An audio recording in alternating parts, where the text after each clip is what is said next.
ঝাড়গ্রামের জঙ্গলমহলে উন্নয়ন এবং পরিবেশের ভারসাম্য রক্ষার লক্ষ্যে নেওয়া একটি গুরুত্বপূর্ণ প্রকল্প হঠাৎ করেই বিতর্কের কেন্দ্রে। হাতি মানুষ সংঘাত কমাতে গড়ে ওঠা ইকো প্যাসেজ প্রকল্পে ধসের ঘটনায় উঠছে একাধিক প্রশ্ন। অল্পের জন্য বড় দুর্ঘটনা এড়ানো গেলেও নিরাপত্তা ও নির্মাণ মান নিয়ে শুরু হয়েছে তীব্র আলোচনা। ঝাড়গ্রামের গুপ্তমণি এলাকায় ৪৯ নম্বর জাতীয় সড়কের ওপর নির্মীয়মান একটি আন্ডারপাস ব্রিজের অংশবিশেষ হঠাৎ ভেঙে পড়ে।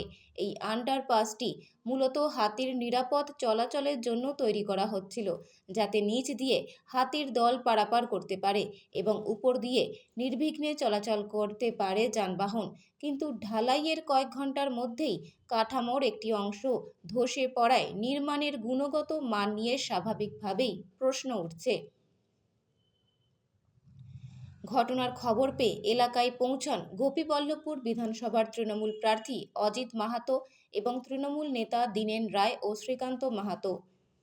তাদের অভিযোগ, নিম্নমানের সামগ্রী ব্যবহার ও অব্যবস্থাপনার কারণেই এই ধস করছে। তার একটা হাতে নাতে প্রমাণ চোখের সামনে দেখতে পাচ্ছেন যে এই ব্রিজ কীভাবে ভেঙে পড়েছে। একদম কমা মেটেরিয়াল দিয়ে এই ব্রিজ তৈরি করছিল। প্রাণে বেঁচে গেল এই এলাকার বহু মানুষ যারা এই যাতায়াত করতো, তার আগেই ভেঙে পড়লো। উপরে ভগবান আছে, এটা তার থেকে প্রমাণ। কারণ পশ্চিমবঙ্গে একমাত্র দেখেছেন যে যেই কাজগুলো ওরা করেছে, সমস্ত কাজগুলোই এই কিছুদিন আগে একটা জায়গায় সোশ্যাল মিডিয়াতে দেখা যাচ্ছিলো যে রোডে যাচ্ছে, হঠাৎ করে ঢুকে গেল গাড়ি 4 চাকা। ঠিক একই এই কমা মেটেরিয়াল দিয়ে যেভাবে ওরা ব্রিজ তৈরি করছে। আজকে এনএইচআই যারা ইঞ্জিনিয়াররা আছে তারা বলছে পাশ দিয়ে হাতি নাকি গেছে, তার জন্য নাকি ভেঙে গেছে। এটা কি সম্ভব? হাতি একটা বড় ব্রিজকে ভেঙে দিতে পারে? তাই এটা একটা মানে জোকের মতো কথা বলছে। আপনারা দেখুন, এবং এই যে ম্যাটেরিয়াল দেখুন না, এই যে দেখুন মাটি, পুরোপুরি মাটি মেশানো জিনিস দিয়ে কাজ হচ্ছে। তো এত কমা মেটেরিয়াল দিয়ে যদি কাজ হয় এরকম হবেই তো। তো সেই জায়গা থেকে আপনারা দেখুন, এবং বেশি বেশি করে আজকে দ্বিতীয় দফার ভোট চলছে। প্রত্যেকটা মানুষকে আমি অনুরোধ করবো, করজোড়ে অনুরোধ করবো, একটা ভোট যাতে বিজেপিকে না দেয়।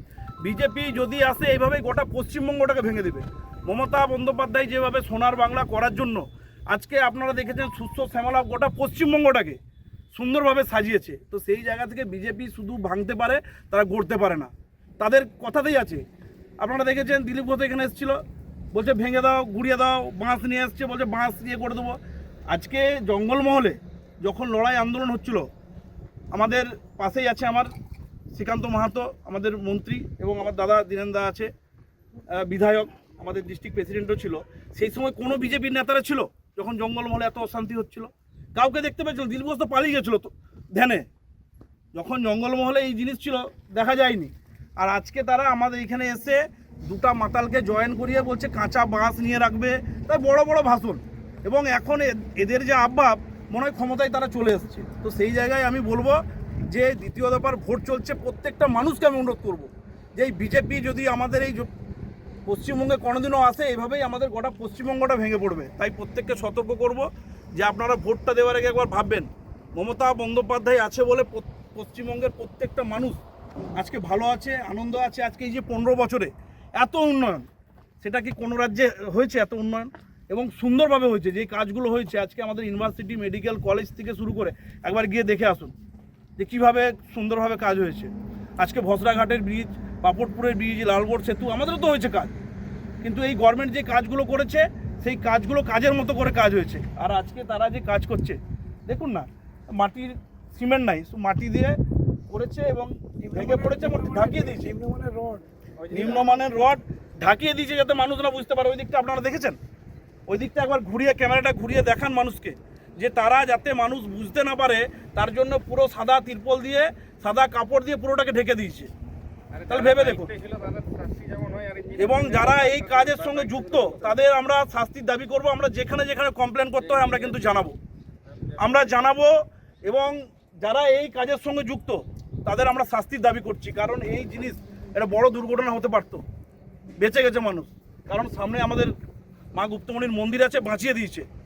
তো সেই জায়গায় বলবো যে আপনারা দেখুন এবং তুলে ধরুন বিজেপির কুকীর্তি, এবং কেন্দ্র সরকার যেভাবে চালাচ্ছে, টাকার বিনিময়ে কাজ দিচ্ছে যারা কাজের কিছু জানেই না, শুধু পার্সেন্টেজ খাবো আর মানুষের জীবন নেব, এটাই হচ্ছে তাদের উদ্দেশ্য।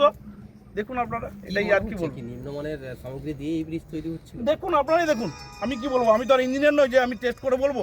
আপনারা আমার হাতের সামনে একটু তুলে ধরছি, এই জিনিসগুলো দেখুন, এখানে এখানে কি আছে দেখুন, এখানে বুঝতেই পারবেন তাহলে।